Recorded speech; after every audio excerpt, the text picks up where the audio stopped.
Shalom Bapak Ibu yang terkasih di dalam Yesus Kristus. Sebelum kita merenungkan Sabda Sadik pagi hari ini, kita berdoa terlebih dahulu. Selamat pagi Bapa, terima kasih atas berkat kehidupan yang Tuhan berikan kepada kami. Kami mau memulainya Tuhan dengan merenungkan firman Tuhan, karena kami tahu firman-Mu pelita bagi kaki kami dan terang bagi jalan kami Tuhan. Terima kasih Tuhan, tutup bungkus kami dengan kuasa darah Yesus. Berfirmanlah Tuhan untuk setiap kami yang mendengar. Di dalam nama Yesus Kristus kami berdoa dan kami bersyukur. Amin. Sabda Sadik pagi hari ini terambil dari Maleakhi 3 ayat 3. Berbunyi, ia akan duduk seperti orang yang memurnikan dan mentahirkan perak, dan ia mentahirkan orang Lewi, menyucikan mereka seperti emas dan seperti perak, supaya mereka menjadi orang-orang yang mempersembahkan korban yang benar kepada Tuhan. Tema Sabda Sadik hari ini adalah ujian menjadikan kita benar. Saudara yang terkasih, setelah bangsa Yehuda kembali dari pembuangan di Babel, meskipun bait Allah telah dibangun kembali, tetapi kehidupan rohani mereka sangatlah merosot. Para imam dari suku Lewi mempersembahkan korban cacat, mengajarkan ajaran sesat dan hidup mereka tidak kudus.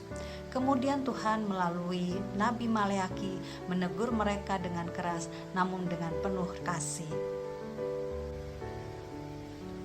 Maleakhi 3 ayat 3 menggambarkan bahwa Tuhan sebagai pemurni perak yang duduk dengan tekun dan sabar, seperti seorang pengrajin yang menyaring logam mulia dengan sabar dan tekun.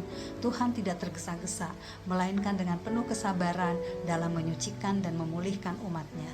Orang Lewi sebagai pelayan bait Allah menjadi simbol dari setiap orang percaya yang dipanggil Tuhan untuk hidup kudus dan mempersembahkan korban yang benar kepada Tuhan. Pemurnian di sini bukanlah sekedar pembersihan lahiriah saja, melainkan juga perubahan batiniah. Tuhan tidak hanya menghapus dosa, tetapi juga membentuk karakter dan motivasi kita agar sesuai dengan kehendak Allah. Tuhan sebagai pemurni perak adalah simbol pemurnian ilahi terhadap umat Tuhan. Proses pemurnian perak adalah proses yang menuntut ketelitian dan kesabaran yang tinggi. Tukang perak harus duduk dekat api pemurnian, mengawasi logam yang dipanaskan hingga suhu tertentu. Ia tidak bisa meninggalkan tempatnya begitu saja, karena jika perak itu terlalu lama dibakar, maka hasilnya akan rusak.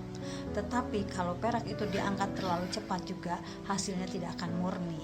Di dalam Mazmur 66 ayat 10 berbunyi, sebab Engkau telah menguji kami ya Allah, telah memurnikan kami seperti memurnikan perak. Maksudnya adalah Tuhan mengizinkan umatnya mengalami ujian dan kesulitan sebagai bagian dari proses pemurnian rohani. Seperti perak dimurnikan melalui api untuk menghilangkan kotoran, demikian juga Tuhan menyaring hati dan kehidupan umatnya agar menjadi murni dan berkenan di hadapan Tuhan. Saudaraku yang terkasih, tukang perak tahu prosesnya kapan selesai pemurnian itu, yaitu ketika dia dapat melihat bayangannya, wajahnya tercermin dalam perak tersebut. Hal ini menggambarkan kerohanian kita, bahwa Tuhan memurnikan kita sampai karakter Tuhan tercermin dalam hidup kita. Makna rohani dari proses pemurnian adalah Tuhan duduk dan mengawasi. Ia tidak tergesa-gesa. Tuhan tidak membiarkan kita terbakar tanpa pengawasannya. Kata duduk menunjukkan kedekatan. Tuhan tidak jauh dari kita. Ia hadir dalam setiap proses pengujian di dalam hidup kita. Mazmur 121 ayat 3 dan 4. Ia takkan membiarkan kakimu goyah, penjagamu tidak akan terlelap. Sesungguhnya tidak terlelap dan tidak tertidur penjaga Israel. Yang kedua adalah api yang tepat dan waktu yang tepat. Pemurnian bukan soal seberapa cepat kita keluar dari kesulitan, tetapi seberapa dalam kita diubah di dalamnya. Tuhan tahu suhu yang tepat untuk membakar ego, kesombongan, motivasi yang salah tanpa menghancurkan kehidupan kita. Di dalam Yesaya 48 ayat 10, sesungguhnya aku telah memurnikan engkau, bukan seperti perak. Aku telah menguji engkau dalam dapur kesengsaraan. Yang ketiga adalah tujuan pemurnian. Tuhan ingin kita serupa dengan Kristus. Ia memurnikan kita agar hidup kita menjadi cerminan Allah, sesuai dengan kasih, kesabaran, dan kebenarannya. Seperti para Lewi yang harus dimurnikan sebelum mempersembahkan korban, kita pun diproses oleh pelayanan kita lahir dari hati yang murni. Roma 12 ayat 1, Persembahkanlah tubuhmu sebagai persembahan yang hidup, yang kudus, dan yang berkenan kepada Allah. Saudara yang terkasih, kita dapat mengaplikasikan firman Tuhan di dalam kehidupan kita, yaitu dengan cara terima proses pemurnian. Jangan menolak ujian dan kesulitan yang Tuhan izinkan di dalam kehidupan kita, karena hal itu adalah alat Tuhan untuk menyucikan dan membentuk karakter hidup kita. Kemudian hiduplah sebagai persembahan yang benar. Jadikan setiap aspek kehidupan kita, baik pekerjaan kita, keluarga, relasi, pelayanan, dan keputusan sebagai bentuk ibadah kita kepada Tuhan. Kemudian bersandarlah kepada kasih karunia, bukan kepada usaha sendiri. Terima kasih karunia-Nya yang memampukan kita untuk hidup kudus dan berkenan.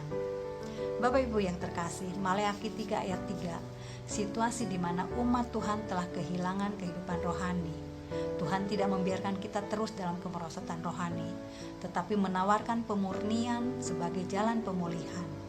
Ayat ini mengingatkan kasih Tuhan yang tidak berhenti terhadap umat-Nya, melainkan membentuk kita melalui proses pemurnian dalam ujian-ujian yang kita hadapi, karena dengan pertolongan dan penyertaan Tuhan, kita menjadi hidup benar dan berkenan di hadapan-Nya. Amin. Tuhan Yesus memberkati.